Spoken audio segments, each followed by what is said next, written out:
చందు ధీరజ్ వల్లే అరెస్ట్ అయ్యాడని తెలిసి రామరాజు చాలా కోపంగా అక్కడ ఉన్న ధీరజ్ని కొడుతూ ఉంటాడు. అది చూడగానే ఇంట్లో ఉన్న వాళ్ళందరూ అయితే చాలా బాధపడుతూ ఉంటారు.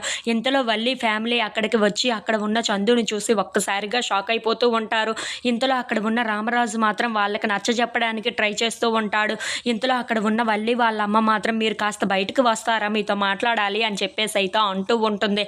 ఆ మాటలు వినగానే అక్కడ ఉన్న రామరాజు ఫ్యామిలీ అయితే బయటకు వస్తూ ఉంటారు.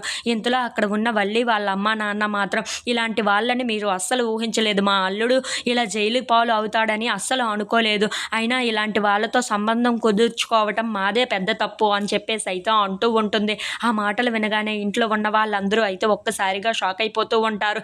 ఇలా మా అల్లుడు ఆ పోలీస్ స్టేషన్కి వచ్చి పోలీస్ స్టేషన్లో ఉండటం మాకు అవమానకరం, మా జీవితంలో మేము ఎప్పుడు ఇలా పోలీస్ స్టేషన్కి రాలేదు తెలుసా అని చెప్పేసి అయితే అంటూ ఉంటుంది.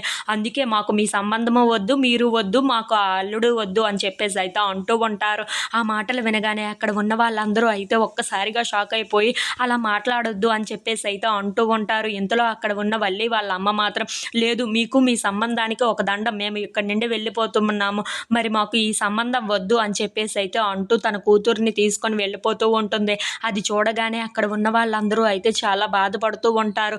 ఇంతలో అక్కడ ఉన్న చందు మాత్రం ఏంటి ఈ సంబంధం కూడా ఇలాగనే అయ్యిందా అని చెప్పేసి అయితే చాలా పోలీస్ స్టేషన్లోనే చాలా బాధపడుతూ ఉంటాడు.